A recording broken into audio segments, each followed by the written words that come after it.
Como comenté en el vídeo anterior, en este vídeo me gustaría dar una explicación preliminar a esto de la objetividad, la experiencia, como veremos, el tiempo objetivo, en las relaciones temporales objetivas, para que las analogías de la experiencia no sean tan forzadas y nadie pues vea ahí problemas, ¿no? Que si alguien ve problemas, pues que al menos estos problemas se hayan mencionado aquí y que se vea que esos problemas son pseudoproblemas y que por lo tanto no son alternativas posibles entrar a discutir esos escenarios. De la misma manera que el idealismo empírico no es un escenario que nosotros vayamos a discutir. Si alguien presupone el idealismo empírico, no podemos demostrarle lo contrario. Creeremos que es un escenario deshonesto, un escenario escéptico, un escenario dogmático, pero no podemos demostrarle que eso es falso. Al final nosotros jugamos con las reglas de esas cogniciones posibles de los objetos. Si negamos las cogniciones de los objetos, no hay reglas. Todo lo que hemos planteado desde el principio de estos vídeos deja de esta lista de reproducción, deja de tener sentido, deja de tener validez objetiva. La filosofía trascendental se convierte en mera opinión. Entonces, pues bueno, hay que jugar, como digo, o vamos a seguir jugando con las reglas que definimos desde un principio. Así que en este vídeo vamos a discutir de manera más informal esto del tiempo objetivo para que luego, más adelante, no suene tan forzado, aunque se darán más ejemplos y se elucidarán cada uno de los principios luego por separado. Pero bueno, una pequeña nota. Recordemos que la síntesis de la aprehensión era siempre una síntesis, era un proceso sucesivo, era un proceso de agregación de unidades de tiempo en el tiempo, ¿no? De unidades del propio tiempo para construir esos, pues en un caso podíamos construir esas figuras geométricas, en otro caso podíamos construir esas anticipaciones, ¿no? Podíamos formar esas sensaciones intermedias de una realidad dada. Y bueno, pues eso se discutió en los principios matemáticos, pero lo que vamos a hacer en estos vídeos no es exactamente estudiar esa síntesis de la aprehensión. Vamos a ir un pasito más allá, ya no estamos hablando de sintetizar la multiplicidad de la intuición en una representación única que sea la percepción, sino que lo que vamos a hacer es tratar con tiempos en tanto que se refieren a cosas. Esas cosas pueden ser los objetos de la experiencia, pueden ser el sujeto empírico o pueden ser las cosas en sí, ¿no? Y por lo tanto conviene que siempre tengamos esto en mente para que no haya ningún problema cuando hablemos de relaciones temporales, puesto que sí, vale, dos tiempos son siempre sucesivos en la aprehensión. El tiempo, no hay algo así como dos tiempos distintos que sean simultáneos, pero aquí no estamos hablando de relaciones del propio tiempo, estamos hablando de relaciones de las apariencias de los objetos en el tiempo. Así que en este vídeo voy a dar 3 ejemplos que van a estar estrechamente vinculados con las 3 analogías de la experiencia para que se vea el punto que uno tiene que tener en mente cuando vayamos a esas analogías, ¿no? Cómo hay que reflexionar de estos temas, aunque como digo, esto es para tener una perspectiva más global y que no se vea, que los árboles no nos impidan ver el bosque. Así que pues el título de este vídeo era Tiempo objetivo y experiencia. En este primer ejemplo vamos a discutir qué es eso, cómo debemos entender eso del tiempo objetivo. Pues si nosotros estamos diciendo en una situación cotidiana en la experiencia que algún evento o alguna duración de tiempo simplemente que transcurre a lo largo de un día, o sea, estamos hablando de un día como una duración en el tiempo, ¿a qué nos referimos con eso de un día?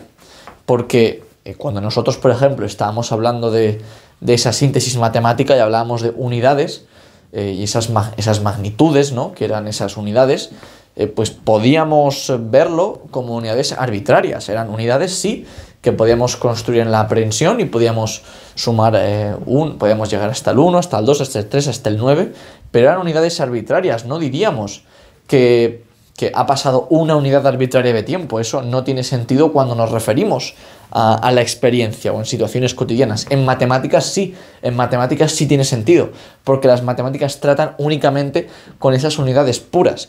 Pero esta unidad que estamos definiendo aquí, la de un día, no es una unidad pura, es una unidad empírica. ¿Y por qué decimos que es una unidad empírica? Porque esa unidad que es el día tiene que ver con el movimiento relativo del Sol para nosotros que estamos en la superficie de la Tierra. Nosotros decimos que ha pasado un día cuando volvemos a ver al Sol en la misma posición de antes, ¿no? Cuando el Sol ha hecho un ciclo completo en la cúpula celeste, si se quiere ver así, o que haya pasado por, entre comillas, debajo de la Tierra. Y es un poco eso lo que significa esta unidad empírica, que es el día, esta duración en el tiempo. Y esto es un preludio de lo que vamos a entender por tiempo objetivo. Este tiempo objetivo va a ser un tiempo como referencia, en este caso, a un objeto, el Sol, un reloj solar. Esto no es más que la descripción de un reloj solar. Sí, ya sé que hoy en día se definen las unidades de tiempo de manera diferente a este reloj solar, pero este reloj solar, este día solar, es una unidad empírica que en términos de filosofía trascendental tiene validez objetiva. Es una unidad que se plantea respecto a un objeto que se presupone como dado. Y es ahí donde va a empezar a residir la punta de lanza de los argumentos trascendentales que vamos a establecer para dotar de reglas a los objetos de la experiencia. Por otro lado, también tenemos pues los relojes. Cuando miramos un reloj y decimos que ha pasado tanto tiempo, lo que estamos haciendo es referir las unidades de tiempo, esas unidades empíricas de tiempo, de duración del tiempo, a el movimiento de las agujas de un reloj analógico, ¿no? Y esto, pues eso, no es más que un mero, digamos, una mera asignación de tiempos, de cortes en el tiempo, se quiere ver así, de periodos que uno traza en el tiempo en función de los cambios que se observan en los objetos de la experiencia, ya sea el Sol o ya sea un reloj. Así que vamos a distinguir entre el tiempo objetivo, que va a ser no tanto el tiempo que uno da en unidades arbitrarias o el tiempo que uno plantea en su propia imaginación reproductiva, sino las relaciones en el tiempo en referencia a los propios objetos, cómo el tiempo transcurre en el propio objeto. Decimos que ha pasado un día cuando estamos planteando la referencia a ese objeto que es el Sol, en este caso como nosotros observamos el movimiento del Sol. Y es eso lo que nos permite, digamos, definir esa unidad de tiempo que, pues además consideramos que tiene valor objetivo porque cualquier persona podría simplemente ir a mirar al Sol y digamos, definir esa misma unidad, ¿no? En la experiencia de que eso es una unidad de día. Por otro lado, estaría el tiempo subjetivo, que no tendría, por supuesto, ninguna referencia a los objetos, en este caso, externos de la experiencia, sino que tendría más que ver con una unidad arbitraria que uno plantea en la imaginación reproductiva. Uno, en una imaginación reproductiva, va a poderse plantear unidades arbitrarias de tiempo y también se va a poder imaginar escenarios que no se van a dar necesariamente en la experiencia. Y ese tiempo subjetivo, pues bueno, es algo que podemos tener en cuenta, pero no va a ser el relevante en esta discusión sobre lo que van a ser las relaciones temporales en los objetos. Y finalmente, el tiempo absoluto, que va a ser el tiempo entendido como cosa en sí, o el tiempo si las apariencias, si los objetos fuesen cosas en sí. Este tiempo absoluto no es algo que sea decidible, no es algo que se pueda plantear en ninguna experiencia posible, por supuesto en ninguna percepción, y por lo tanto no es algo que vayamos a discutir. Pero como medio discursivo, igual que las cosas en sí han estado muchas veces en la explicación para recordar, no estamos hablando de cosas en sí, estamos hablando de cosas en tanto en cuanto nos podemos referir a ellas. Pues lo mismo, las relaciones temporales que vamos a plantear para los objetos siempre van a ser relaciones temporales a las que nos podemos referir, no relaciones temporales en un tiempo absoluto o relaciones absolutas de las cosas en sí. No es eso lo que estamos haciendo y por lo tanto hay que tenerlo en cuenta cuando, por ejemplo, se hagan críticas a los planteamientos que vamos a hacer. Siempre hay que tener en mente que estamos planteando las condiciones de posibilidad de la referencia a esas relaciones temporales de los objetos. Así que bueno, vayamos un poco a a los otros ejemplos que son más divertidos, aquí he vuelto a destacar que no estamos hablando de relaciones de percepciones en la aprehensión, que siempre son sucesivas, siempre es una sucesión de percepciones en la aprehensión, puesto que el tiempo siempre es sucesivo. Lo que estamos planteando aquí es las relaciones de los propios objetos, de las propias apariencias en el tiempo. Y es eso un poco lo que nos va a dar la forma de, pues quiero elucidar en este vídeo cómo debemos entenderlo para que nos dé esa forma de la objetividad. Y estas relaciones necesarias en el tiempo de los objetos hay que entenderlas también como que da igual lo que uno se imagine. Siguen ocurriendo de esa manera, esas relaciones temporales ocurren de esa manera independientemente de que uno se lo imagine así basado. Uno se puede imaginar una situación de muchas maneras, pero la experiencia lo que nos va a mostrar, y eso va a ser la conclusión de este vídeo, después de que lo elucide, pero no voy a poder demostrarlo, por lo que veremos más adelante, van a ser precisamente esas relaciones necesarias que ocurren en los objetos, tanto de sucesión como de simultaneidad. Así que vayamos a una discusión, una vez más, o digamos, otro ejemplo de lo que van a ser estas relaciones en el tiempo objetivo. Así que, en primer lugar, las dos relaciones que se pueden plantear de objetos en el tiempo son sucesión y simultaneidad. Así que vayamos primero a lo que es cómo deberíamos referirnos a una sucesión objetiva en el tiempo. ¿Qué significa? Vamos a elucidar qué significa esa sucesión objetiva. Pues bien, imaginémonos que tenemos la percepción A, en la cual pues una pistola dispara una bala hacia una persona, y la percepción B, en la cual una persona ha muerto porque una bala le ha dado en el cuello. Pues bien, en principio uno se puede imaginar estas dos percepciones, pues, porque al final que a uno le lleguen de una manera u otra da igual. Lo importante es, o lo que queremos dilucidar aquí es cómo ocurren objetivamente estas dos percepciones, en qué orden ocurre. Porque entendemos que no ocurren de manera simultánea, puesto que la misma persona está en uno viva y en otro caso muerta, ¿no? Uno podría decir, bueno, ocurre antes que la persona esté viva y luego esté muerta, porque las personas muertas no resucitan. Ya, bueno, eso es un juicio sintético a posteriori. No hay ninguna noción de necesidad para que eso sea así. Me lo puedo imaginar de la otra manera.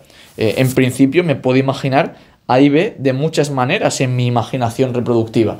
Puedo poner A al principio y B al final, o B al principio y A al final. Ambas son compatibles con mi imaginación reproductiva. Y esto sería un poco lo que ocurriría con cualquier ente de la imaginación. Cualquier ente de la imaginación se puede plantear como unas relaciones temporales que no son necesarias. No hay ninguna necesidad en esa relación temporal. Sin embargo, nosotros entendemos que en la experiencia sí que parece que los eventos ocurren de una manera y no ocurren de otra. No diríamos, en este caso, ahora explicaré por qué no lo diríamos, pero dada esta experiencia en la cual una bala dispara y una persona se muere, parece que en cualquier otra circunstancia diríamos que el primer evento ocurre antes. ¿Y por qué nos referimos a esta sucesión de eventos como objetivamente determinada? ¿Qué es lo que esa referencia determinada a esta sucesión de percepciones contiene para que nos dé esa impresión de ser necesaria? Pues bien, creo que no debo sorprender a nadie si digo que si me imagino estos dos eventos como que es la bala que se ha disparado la que causa la muerte de la persona, o sea, si es la percepción, digamos, es A lo que causa a B, si eso fuese así, entonces sí que me tengo que referir a esos dos eventos, a esas dos percepciones, como que necesariamente, por mucho que a mí la percepción me llegue una antes que la otra, cuando estoy pensando en cómo ocurre en el objeto, es cuando tengo que plantear que primero viene A y luego viene B. La necesidad en el orden temporal procede precisamente en que he incluido la noción de causalidad ahí para que, digamos, esos objetos se comporten, o digamos la sucesión en el objeto sea necesaria, no sea simplemente algo que yo me he imaginado de una manera u otra. Y es aquí donde va a estar la clave de todo este asunto, para que se entienda dónde está la gracia de las analogías de la experiencia? Vamos a tener que referirnos, para poder hablar de orden temporal, en el caso de sucesión objetiva, sucesión que ocurre en el objeto y que no simplemente es una imaginación reproductiva del sujeto empírico. Para que eso pueda ser así, nos podamos referir a ello, a menos que uno plantee un tiempo absoluto, que ya digo, es indecidible. ¿A qué se refiere una persona con que en el tiempo absoluto realmente, aunque uno se lo puede imaginar de ambas maneras, uno ocurre antes que el otro? La única manera que tenemos de imaginarnos como necesaria esta sucesión de eventos es mediante la síntesis bajo el esquema de causalidad. Y esto va a ser lo que empleemos más adelante, o lo que va a aparecer de manera más abstracta, más rigurosa y más genérica en la demostración de la segunda analogía. Y bueno, pues como digo, estoy elucidando un poco, pero en este tercer ejemplo vamos a discutir la otra relación temporal posible, que es la simultaneidad. Ya no es la sucesión objetiva de accidentes en un objeto, sino que va a ser la simultaneidad de accidentes en este caso dos objetos, dos o más objetos.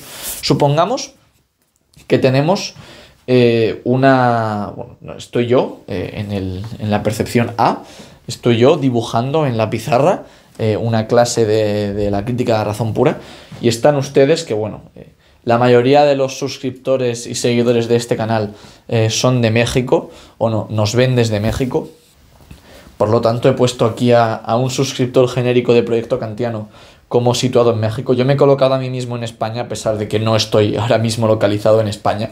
Pero bueno, la cuestión es que estamos en lugares diferentes y ustedes me están viendo desde su ordenador como les doy clases de filosofía trascendental. Y vamos a llamar a digamos, esa percepción de que yo estoy dando clase, y vamos a llamar B a la percepción de que ustedes están sentados viéndome a mí dar clase, ¿no?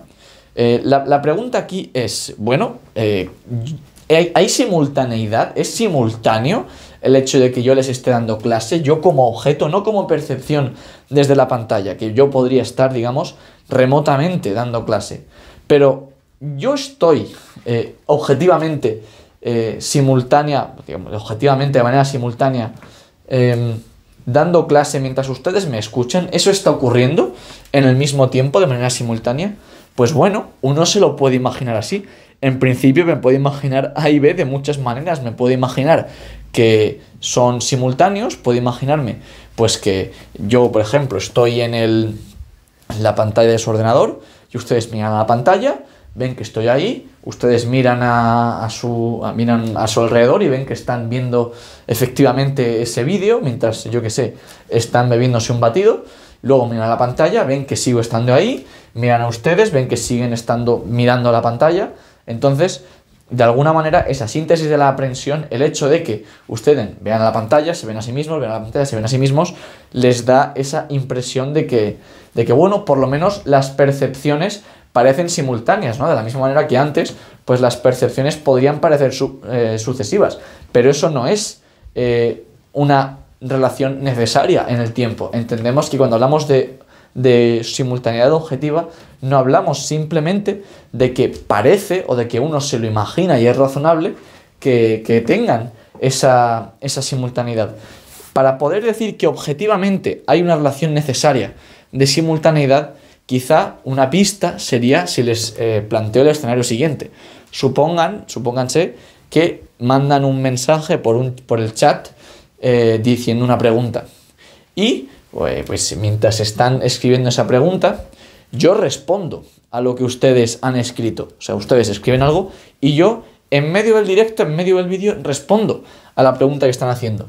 En ese caso, es probable que ustedes sí que sepan, que digan que objetivamente tiene que ser simultáneo. ¿Por qué dirían que es objetivamente simultáneo? Pues porque han imaginado no solamente una serie de percepciones que se puede pasar de A a B y de B a A de manera recíproca, sino que realmente existe una interacción recíproca entre los objetos, pues yo y ustedes, ¿no? Hay una manera de trazar una ruta causal entre yo y ustedes que funciona de manera recíproca. Podemos comunicarnos mientras yo estoy en directo. Ustedes pueden escribir por el chat y yo les puedo hablar. Y si eso ocurre, si ustedes realmente identifican una interacción recíproca, entonces ya dirían que es necesario que sean simultáneos esos eventos. Antes no sabían, no podían establecer una conexión necesaria de simultaneidad. Ahora sí. Entonces, como pueden observar, y esto claramente va a estar relacionado con la comunidad de esas sustancias, de esos objetos de la experiencia. Y como pueden ver, un poco la conclusión o la noción que quería que se llevasen de este vídeo es que lo que nos va a permitir hablar de objetividad, en este caso de forma de la objetividad, porque luego hay evidentemente la objetividad que uno emplea de manera cotidiana presupone a esta. Lo que pasa es que esta es la condición necesaria para la propia objetividad, es lo que los meros entes de la imaginación no van a tener que presuponer, la mera percepción no va a tener que presuponer, sino que lo van a tener que presuponer los objetos de la experiencia que van a estar en lo que vamos a denominar relaciones necesarias en el tiempo. Son las relaciones necesarias en el tiempo, las relaciones que no dependen de cómo uno se lo imagine, si se lo imagina uno antes que el otro, si se lo imagina como simultáneo, al final eso va a dar igual.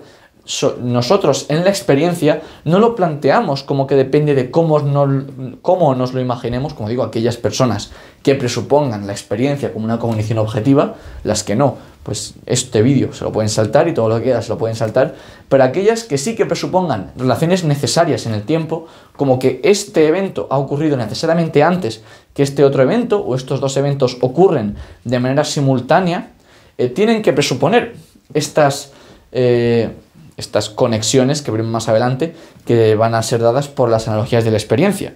Así que, como axioma, como premisa que vamos a necesitar para más adelante, al final todo esto que estoy haciendo es una elucidación informal, no tienen ahora mismo que ver exactamente dónde empieza y dónde acaba el argumento, eso viene ahora, viene a partir de ahora. Esto que estaba haciendo es simplemente explicar para que ustedes reflexionen, que sí, que pueden plantear tiempos absolutos, pueden plantear que todo ocurre en un tiempo que existe de manera absoluta, independientemente del sujeto trascendental, pero nosotros estamos planteando experiencias posibles dentro de los límites del sujeto trascendental. Recordemos el principio supremo de la objetividad. Todo objeto está sujeto a las condiciones necesarias de la unificación sintética de la percepción en una experiencia posible. Y siempre tienen que tener eso en mente a la hora de plantear, en este caso, lo que vamos a denominar las relaciones necesarias en el tiempo. ¿Cómo podemos referirnos a relaciones necesarias en el tiempo? Y puesto que esto de las relaciones necesarias en el tiempo no es algo que hayamos introducido antes, es algo que se ha introducido ahora, es por lo que he puesto lo que he denominado el axioma del tiempo objetivo, que es un juicio sintético que es muy obvio para todo el mundo. Simplemente había que ponerlo a estas alturas porque es ahora cuando se va a plantear la experiencia como algo diferente de la mera percepción de cosas. Entonces, el axioma del tiempo objetivo, el axioma de la objetividad, va a decir así: la experiencia solo es posible mediante una referencia determinada a relaciones necesarias en el tiempo o representaciones. La razón por la cual decimos que la experiencia, es objetiva, no depende del sujeto empírico, es porque no es el orden en el que me imagino que puedo agregar percepciones el cual importa, no es el orden en el que uno se imagina una situación poniendo las piezas juntas, porque se puede imaginar la situación de muchas maneras, sino el orden en el que objetivamente ocurre, el orden en el que ocurre de manera necesaria. Y cuando digo necesaria no hablo de necesidad absoluta, sino hablo de que hay algo que está forzando a que ese orden temporal sea de esa manera y no sea de otra. Si no agregásemos eso, no entenderíamos por qué eso es una experiencia y por qué eso ocurre de manera necesaria, a menos que uno lo presuponga como un mero dogma. Entonces, lo que vamos a hacer en estas analogías de la experiencia es tomar esa sucesión de percepciones en la aprehensión y mediante esas relaciones necesarias en el tiempo vamos a poder formar la experiencia en la cual los objetos se van a mover, van a ser simultáneos unos a los otros, van a ser anteriores unos a los otros. Vamos a poder hablar realmente de un tiempo objetivo, de un tiempo en el que estos objetos se relacionan y de manera necesaria, en tanto en cuanto no es algo que uno se imagine, no es algo que uno simplemente plantee como subjetivo en la aprehensión, van a ocurrir estos eventos. Y es aquí donde va a residir, como digo, y este vídeo es poco claro, pero precisamente quería hacer este vídeo para que podamos soltar todos los trocitos de lo que vamos a reconstruir a partir de ahora y entenderlos, verlos, que se vea la perspectiva global, a pesar de que sea un poco caótico todo lo que estoy diciendo, ¿no? Este vídeo me ha costado bastantes intentos grabarlo, precisamente porque empleo mucha terminología que no he introducido todavía de manera seria y por lo tanto requiere algo de tiempo asumirlo e interiorizarlo. Así que vamos a decir que lo que diferencia a un ente imaginario de un objeto es la existencia del mismo, o sea, del objeto, bajo relaciones necesarias en el tiempo. Nosotros no decimos que el dragón que ha ocurrido en un sueño o en una imaginación, digamos, se relaciona de manera necesaria en el tiempo con otros objetos. Es esa relación en el tiempo con los objetos o entre los objetos lo que nos va a permitir establecer lo que denominamos experiencia y que diferenciamos de la mera percepción. Así que en el próximo vídeo vamos a demostrar de manera así más rigurosa lo que va a ser el principio de las analogías de la experiencia, que nos va a permitir demostrar las tres analogías de la experiencia que van a tener que ver con las categorías de sustancialidad, causalidad y comunidad. Así que un saludo y nos vemos en el próximo vídeo.